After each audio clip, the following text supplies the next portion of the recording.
Jefferson E aí? Miola, saudade do Miola, porque o Miola na semana passada teve um compromisso. Aliás, como é que foi lá a colheita do. Você tava Foi, numa a- colheita? Conta pra gente. uma- Foi na 22ª festa de colheita de arroz orgânico do Movimento dos Trabalhadores Rurais Sem Terra, na cidade de Viamão. E uma festa muito bacana, porque ela é a primeira desde as enchentes que comprometeram 30% da produção. E o MST são 290 famílias de 6 municípios da região metropolitana de Porto Alegre que tem a maior produção da América Latina de arroz orgânico, Gustavo. Fizeram uma produção extraordinariamente positiva, estão recuperando a capacidade de produção, 140 mil toneladas, que vão ajudar muito a fazer com que o preço dos alimentos, especialmente do arroz, baixe para o consumidor e além de entregar naturalmente produtos de altíssima qualidade, né, diferenciados para o consumo humano. Então, bacana o MST mostrando que a reforma agrária, né, ela é extremamente benéfica para melhorar a qualidade geral de vida, né, do povo brasileiro. Tem informações de que o preço do arroz vai despencar nos próximos Já despencou. meses, em função, dentre outras coisas, na superprodução que está saindo, Superprodução. mas acho que também de uma certa organização econômica. Eu quero que você repercuta aqui com a gente, Miola, para começar, esse comentário do Cláudio Cunha aqui, né? Que eu achei muito preciso. Inflação dos alimentos é menor do que no igual período, e ela tende agora a cair, né? Temos o 8º superávit mundial, não sabia disso, está aqui o dado, empréstimo para FGTS, PEDME, etc. Ele diz: Lula ganha no primeiro turno, resta saber para 2030. Lula no Japão, a gente tem dados econômicos também que são alvissareiros e tudo mais. Você compartilha dessa leitura do nosso querido internauta aqui, o Cláudio Cunha? É importante isto. O Brasil é um dos países, é o 6º país que mais cresceu no mundo em 2024. Tem indicadores macroeconômicos muito positivos, Gustavo, menor nível de desemprego da história nacional, distribuição de renda, etc. Mas está enfrentando um problema muito sério da inflação dos alimentos, né? Isso é o calcanhar de Aquiles do governo, juntamente com a problemática das big techs. E com a perda de confiança do presidente do próprio governo. Bom, está correta aqui essa afirmação de que a inflação dos alimentos hoje é menor do que no passado. O problema é que as pessoas estão vendo o presente e não estão comparando a inflação passada. E quando as pessoas consomem 40% do salário mínimo para garantir a aquisição da cesta básica, e 70% da população brasileira, importante a gente lembrar disso, mais de 70% da população brasileira vive com até 2 salários mínimos. Então, este alto custo, né, dos alimentos, a chamada carestia, ela evidentemente que ela tem um grau de comprometimento na imagem do governo, e esse é um tema central. É evidente que o governo está avançando muito, né? Eu acho que nós estamos num cenário, né, que mais do que, digamos, celebrar, né, ou projetar realidades de futuro, é um cenário que exige, né, de parte do governo e do campo da esquerda, do progressismo e dos democratas do nosso país, uma grande união para chegarmos a 2026 em condições de, mais uma vez, derrotar a extrema-direita, mas, sobretudo, esmagar de fato o fascismo, que, a despeito do que aconteceu ontem, está acontecendo, esses julgamentos e tal, ele está muito vivo e muito forte. Não só no Brasil, mas também no mundo, né, Gustavo? Então, eu diria que é positivo, o governo tem trabalhando muito forte, essas viagens que o presidente Lula está fazendo, ampliam as possibilidades de comércio internacional, sobretudo nesse contexto de incertezas e muitas dúvidas sobre os impactos que as tarifas impostas pelo Trump poderão causar, mas o presidente já está se antecipando e buscando novas oportunidades, e transformando essa situação, que ela é adversa das tarifas do Trump, em oportunidade do Brasil recuperar e expandir mercados do mundo. Eu entendi que o Lula agora tomou uma nova dimensão de se assenhorar realmente do governo. Os 2 primeiros anos foram complicados, ainda tem alguns problemas em alguns ministérios, todo mundo sabe disso e observa, o próprio governo reconhece, mas o Lula é bom nessas injunções de crise, né, Miola? Ele é agressivo, ele busca novos mercados, as coisas acontecem, ele faz com que... Talvez os ministros que estavam um pouco devagar agora também acelerem um pouco depois de tantas broncas que o Lula deu em todo mundo ali, né? Vamos combinar, né? Então, O que você acha? Você acha que ele está mais não, se senhor tem de algo, tudo? Você tem algo de positivo do conhecimento dessa realidade adversa ao governo, Gustavo? É que o governo mudou. O Lula mudou. O Lula botou a bola embaixo do braço. O jogo é comigo. E o capitão saiu a campo, tá andando pelo Brasil, está falando com a população, dando entrevista, intervindo, exigindo produção de iniciativas, programas, medidas importantes de grande impacto para o povo brasileiro. E esse é o jogo que o Lula tem que jogar. O Lula é o principal comunicador do seu próprio governo, né? E ele é um dos maiores líderes, se não o maior líder popular da atualidade no mundo. Então, eu confio muito na capacidade que o Lula tem, e ele vai compensar, em certo sentido, com essas iniciativas, essa mudança de perfil, né, de governar, vai compensar algumas debilidades e insuficiências que o próprio governo tem e vai tracionar de maneira muito positiva, inclusive, os seus ministros, né, agirem mais, serem mais inventivos, entrarem no debate nacional, produzirem, encontrarem soluções concretas para as necessidades e urgências da população. Então, acho que é um cenário muito bom que nós temos. Eu acho que todo mundo, mas vem para frente. Miola, querido, todo mundo sentiu a água bater, né, ali naquela região, né, na bunda, né, vamos falar aqui, literalmente, porque falou assim, não, deixa eu trabalhar aqui, porque senão a coisa vai ficar feia. Agora, deixa eu compartilhar uma leitura contigo, que é o seguinte, a imprensa convencional, eles repetem um mantra, dizendo assim, ai, o Lula não pode falar isso, o Lula não pode falar isso, pega mal, ai, que machismo, que não sei o quê, e fica naquela sofrência. E aí a entourage do Lula cai nessa história e fica ali censurando, não, Lula, não fala isso, não, isso aqui não é bom, não é bom.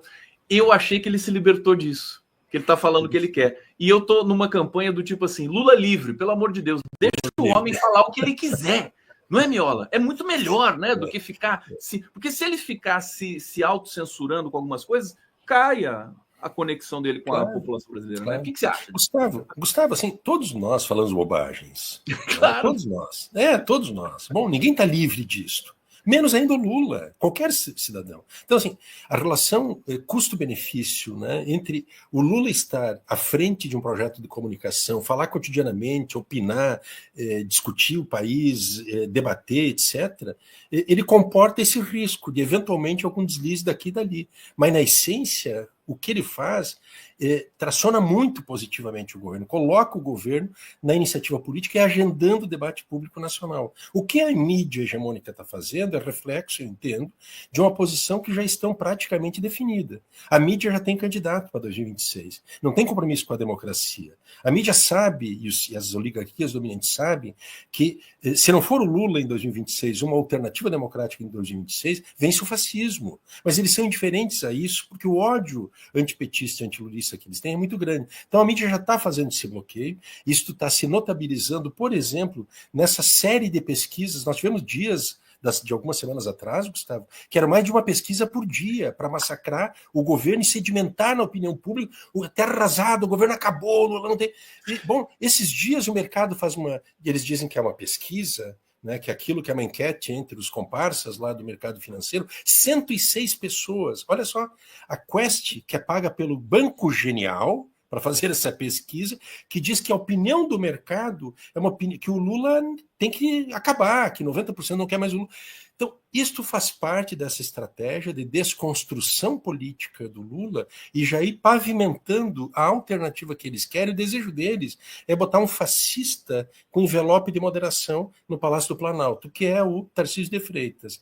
Essa é a grande aposta. A resposta que a gente tem a isto é muita mobilização social, é o governo enviar suas agendas, suas prioridades, seus projetos para o Congresso, como é o caso, por exemplo, agora da isenção do imposto de renda, e para cima para a tributação de 0,06% de altas rendas que ganham mais de R$1 milhão por ano, e também botar o projeto lá do fim da jornada 6x1 e disputar os rumos do país, e o Lula sendo o grande artífice desse projeto de comunicação do governo, para enfrentar, inclusive, essa mídia vil, não é, que é movida pelo ódio, que pratica esse jornalismo de guerra que nós estamos acompanhando.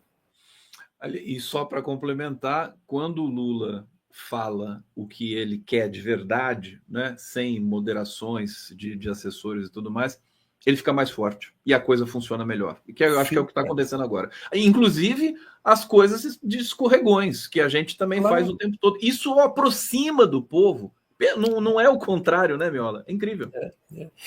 Assim, sabe, Gustavo, eu acho que nós temos o dever, inclusive, né, de apontar determinados erros, equívocos, né, de Claro. fala. Agora, censurar, alto lá, cara pálida. E, na verdade, esta inibição que a mídia tenta fazer ao Lula, ela tem um objetivo muito claro, que é de neutralizar, esterilizar o Lula, fazer com que ele seja um fantoche no Palácio do Planalto, não é? E não governe o país, não se comunique com o povo. Não, o Lula... Eu sou partidário da ideia que o Lula adote aquilo que o López Obrador adotou no México, o programa La Manhaneira, que todas as manhãs ele se comunicava com a população por meio de entrevistas coletivas com a imprensa, e que a sua sucessora, Cláudia Sheinbaum, está prosseguindo, tem um outro nome o programa, mas fazer isso diariamente, se comunicar com a população. E é isso que eles não querem. Eles querem que o Lula fique calado, e está correto. Deixe o Lula livre, deixe o Lula falar, deixe o Lula governar. Vamos fazer uma vigília aqui para o Lula, né? Lula livre, vamos pedir de novo. Miola, querido, vamos falar do julgamento, porque nós tivemos 2 dias de muita intensidade, em que muitas coisas também foram lançadas na internet, muitas teses, enfim, tem um excedente de noticioso no horizonte. Eu quero saber o que você destacaria desse julgamento até aqui. Depois a gente vai para questões mais específicas, como, por exemplo, o Luiz Fux. Eu queria que você falasse um pouco sobre isso. Sim. Olha, Gustavo, é decididamente um marco histórico no Brasil, né? É a primeira leva dos 8 que integram aquele chamado grupo crucial da organização criminosa armada, como definiu a Procuradoria-Geral da República, que foram transformados em réus. Ainda tem outros 26 dentro do inquérito da Polícia Federal e da denúncia que foi apresentada pela PGR, cuja admissão ou não deles, como dessa denúncia e da transformação deles em réu, nos próximos dias nós saberemos. Eu acho que isso é um marco histórico, né, que compensa em certo sentido esse déficit democrático que o nosso país tem, né, um déficit democrático em relação ao seu processo de memória, de verdade e de justiça, em relação à ditadura militar de 64 a 85, e a gente aprendeu, não é, que a impunidade ela é uma condição encorajadora para aqueles que são incompatíveis com a democracia, que têm uma índole conspiradora e golpista, voltem a perpetrar crimes e ataques com a democracia, sobretudo os setores, né, militares das Forças Armadas. Então, acho que esse é um marco importante, é o primeiro passo que o nosso sistema de justiça está dando, e é inédito na história do nosso país. Veja, um país que até hoje não viabilizou uma justiça de transição para um encontro, não é, com o seu processo histórico, ele agora, diante de uma tentativa de um golpe de Estado, ou seja, não é um golpe de Estado, não é consolidado, é uma tentativa frustrada, a justiça está aplicando aquilo que a lei determina, está previsto na lei, no Código Penal, que são penas rigorosas, penas muito severas, muito gravosas, que vão fazer com que esses personagens sejam condenados a décadas de prisão. Pode dizer, bom, é exagerado isso? Eu não considero. Um crime dessa magnitude, que é um crime que mata, não é, a principal forma de vida numa sociedade, que é a sua democracia e o seu ordenamento jurídico, esse é um crime, não é, de suma gravidade e que deveria ter penas as mais gravosas possíveis, e é isso que nós estamos acompanhando. Nós vamos ver a partir de agora o julgamento efetivamente dos réus. Embora durante a apreciação da denúncia, alguns elementos do mérito já tenham sido antecipados. Isso prefigura um cenário, na minha percepção, que é o cenário de condenação de todos eles a essas penas bem gravosas, né, Gustavo? Deixa eu ir para o bate-papo aqui, fazer uma breve pausa aqui e vou retornar com o Miola. Na sequência, Silvarillion está dizendo: arrozal, cafezal, canavial é o português para o tiba, tuba, tiva, tuba, niva, duba da língua tupi. Adorei, né? Não consegui ler aqui corretamente no ritmo, mas é porque eu fiquei encantado com a palavra arrozal. Realmente, eu gosto de palavras, sabe, Miola? Não sei se você tem esse fetiche também, é uma palavra específica, assim, né? que é uma palavra bonita, aí eu fico com aquela palavra o tempo da musicalidade da palavra. Marilene Galdino, esse vocabulário arrozal me leva para minha infância, minha família cultivava arroz no norte do Paraná, muitas saudades. Obrigado, Nancy Vilma Turquete, que está aqui colaborando, está dizendo que é por inveja da mídia que é a relação do Lula, né? Desse monitoramento ostensivo. Terezinha Marques, a mídia corporativa é alimentada e dependente das migalhas da ração rançosa servida pela elite oligárquica. Isso aqui é uma frase para você botar no quadro, aí você bota na sala da sua casa e convida os parentes conservadores para tomar um chá da tarde, né, Miola? Ô, Miola, e o Luiz Fux, hein, Miola? Você acompanhou, ele abriu ali uma divergência, assim, peronomútil também, mas e já há análises subscrevendo que isso é bom também para que essa condenação, quando vier, se vier, que a direita não possa acusar o STF de samba de uma nota só, porque o Fux divergiu e tudo mais. E o Bolsonaro está até elogiando o Fux agora nas redes aí. E aí, mas o que você... Claro, né?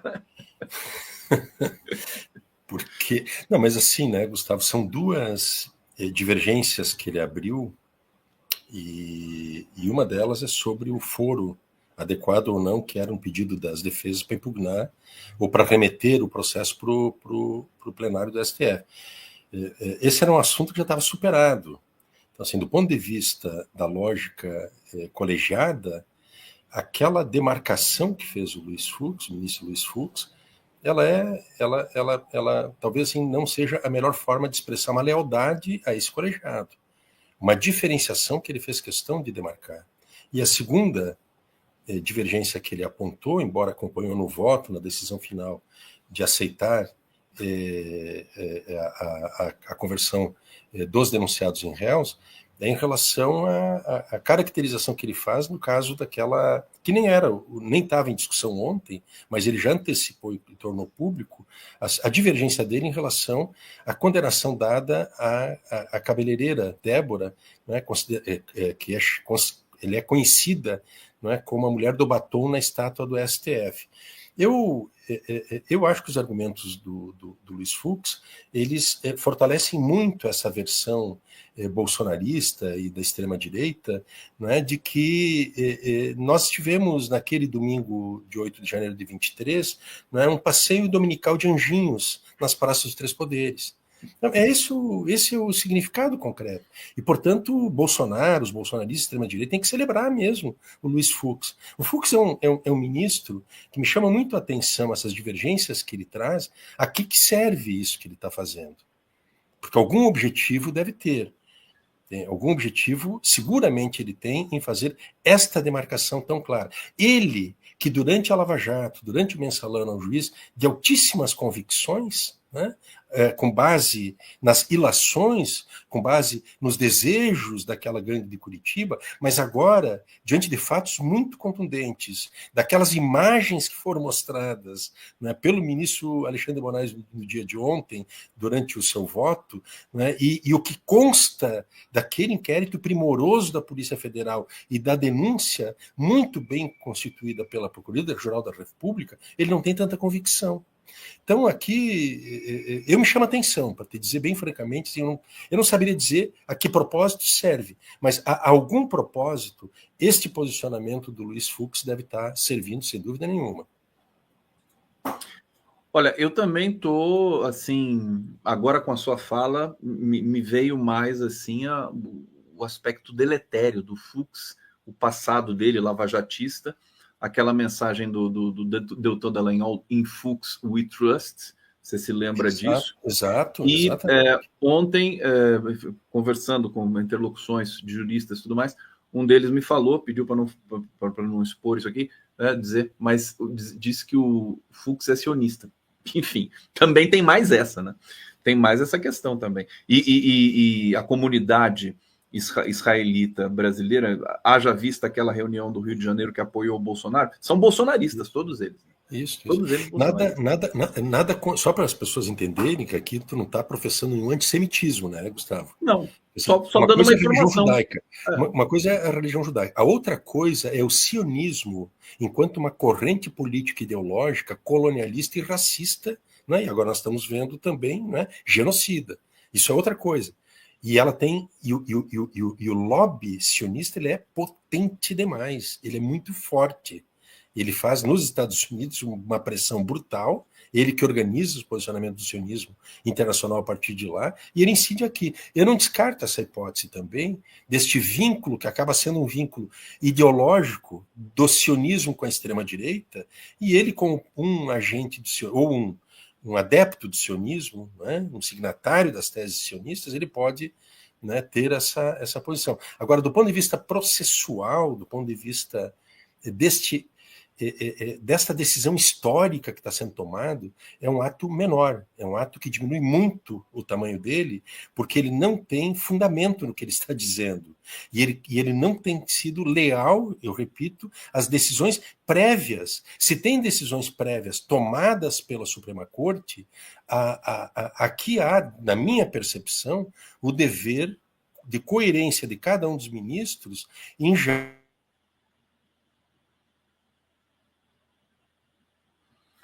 O Miola congelou também, faz parte da transmissão ao vivo. Vamos aguardar, porque em alguns segundos ele deve voltar aqui. Contem comigo os segundos, que eu vou pedir para o Miola repetir o que ele falou e que a gente não pôde ouvir. Tá aqui, congelou bem o Miola, né? O Miola é bonitão, claro. Então tá aqui. Vamos agora, tá demorando um pouquinho mais. Acho que ele está entrando em outro... Gustavo. Oi, querido, só um segundo, deixa eu tirar aqui essa sua... É só um segundo. Você entrou com o celular, perfeitamente. Então o celular teve uma queda de energia, tá? Hoje não foi problema da internet, foi queda de energia. Queda de energia, pois é. Vou pedir para você repetir a sua fala, os últimos 20 segundos, só para a gente não perder o que você estava falando. Que parte que eu parei, Gustavo? Você perdeu? Não, então porque agora também, com esse problema aqui, eu fiquei meio... não lembrava do que você estava falando. Se as pessoas quiserem mencionar aqui, mas o Fux já tinha passado essa ideia. Não, nós estávamos só concluindo isto, né, que esta posição do Fux, que ela contraria decisões já previamente adotadas pela Suprema Corte em relação, por exemplo, ao foro para se julgar esses réus, e ele faz uma opção demarcatória. Do meu ponto de vista, os votos dele tiveram essas características, serem votos para demarcar um posicionamento individual dele. Essa demarcação, do meu ponto de vista, que ela tem algum significado. Qual que é importante ser devidamente analisado. Eu quero te trazer uma última questão. O Casalino daqui a pouco está entrando aqui para seguir com a gente, mas você viu a pegadinha que o Bolsonaro caiu ontem?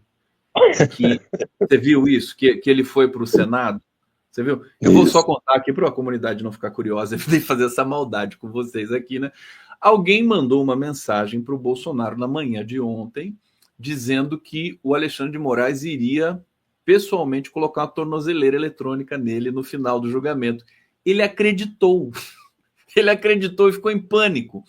E correu para o gabinete do Flávio Bolsonaro no Senado, e de lá ele acompanhou o julgamento. Eu estou vendo que está oscilando um pouquinho o sinal do meu, mas enfim, eu estou dizendo isso só para enquadrar a minha percepção, que eu compartilho agora com o Miola e quero ouvi-lo sobre isso, de que o Bolsonaro ficou encolerizado e eu fiquei preocupado com a saúde mental dele, porque ele deu uma coletiva logo depois do julgamento, em que ele misturou coisas, falou da Dilma, falou do Maduro, falou de tudo, menos do que interessa. Quer dizer, uma bomba relógio ambulante, que os advogados devem ficar desesperados com as falas dele. O que você teria a dizer sobre isso, querido Miola? Gustavo, tu sabe que até nós podemos ter uma opinião sobre, digamos assim, a capacidade cognitiva e cultural dessa turma, né? Mas eu entendo que tem muito método nessas formas aparentemente caóticas que o Bolsonaro fala, né? E os argumentos que ele utiliza. Primeiro, assim, que ele sai para a ofensiva em relação ao resultado de ontem. E isso é muito perigoso para quem hoje está numa condição de réu e não mais um denunciado. É muito delicado e muito sensível, porque pode, inclusive, ensejar a adoção de parte do judiciário de algumas medidas, né, restritivas à liberdade dele. Há quem defenda, inclusive, que ele possa ser preso preventivamente ou andar com uma tornozeleira eletrônica. Eu, pessoalmente, acho que poderia ser muito positivo uma tentativa de fuga do Bolsonaro. O prejudicial à extrema-direita é ele mesmo, entende? Eu acho que não adotaria essas medidas. Mas, de qualquer maneira, a posição do Bolsonaro de ontem, ela já revela a estratégia do bolsonarismo no próximo período, que é comunicar para a extrema-direita. Ele não tem preocupação em se comunicar com o senso comum, com a razoabilidade, não é, com o mundo civilizado. Ele está se direcionando para, não é, o campo extremista do nosso país. E aí, meu amigo, aí é aquela... Sabe o que faz o estelionatário? O estelionatário é a figura mais, digamos, eficiente no seu propósito, né, golpista. Ele distrai a atenção das pessoas para perpetrar o seu golpe, né, para tirar o dinheiro e tal. Ele é super convincente, ou vai distraindo a atenção, e aí ele perpetra o golpe. E eu vejo o Bolsonaro muito fazendo isto, né? Ele faz aquela salada de informações totalmente inconsistentes. A única coisa que ele não fala é o essencial, que é o quê? Ele tem que responder pelos crimes que estão imputados a ele. Ele tem que se esforçar para demonstrar a sua inocência. Ele tem que se esforçar, se empenhar para contradizer a acusação que é feita pela Procuradoria da República na sua denúncia. Mas ele não faz isso. Ele se comunica politicamente, não é, com o eleitorado de extrema-direita. Eu vejo isto, não é, que nós vamos entrar agora num processo que pode ser um processo, inclusive, de acirramento, né, muito perigoso, né, da luta política no país. Veja que ontem mesmo, né, um sujeito bêbado, estava embriagado, aquele motorista de caminhão, mas a embriaguez não é o fator disparador do processo. O que é o fator disparador do processo é o fanatismo, né, extremista, e muitas vezes o fundamentalismo religioso leva a isso, que leva esses personagens a esses desatinos. Então o Bolsonaro ele é muito hábil em explorar, né, esta condição e ocultar ao máximo. Grande parte das pessoas da extrema-direita, Gustavo, as pesquisas mostram isso, elas não se informam pelos meios convencionais de comunicação. Elas só se informam naqueles redutos muito fechados e controlados das redes sociais pela extrema-direita. E ele sabe disso, ele usa isso de maneira muito hábil. Então eu vejo que ontem, né, ele pode ter se fragilizado muito do ponto de vista do judiciário, mas do ponto de vista do eleitorado de extrema-direita, ele fez aquilo que ele sempre vem fazendo, né, e certamente vai continuar fazendo isso daqui para diante. O que ele sabe Oba, fazer. Oi, Casalino, bem-vindo, querido. Bom dia. Tudo bom com você? Um abraço. Tudo bem, um abraço. Expectativa grande de conversar com o Casalino sobre o julgamento desses 2 últimos dias, que tomou conta da cena jornalística brasileira. Miola, querido, só posso agradecer demais sua presença aqui. Obrigado pelo carinho, pela leitura. E o Miola mais tarde vai estar no Boa Noite, né? É isso aí. Um abraço grande para vocês, bom dia, bom final de semana, um abração. Um abraço, Miola. Tchau, tchau. Tchau, tchau. Valeu, Miola, querido.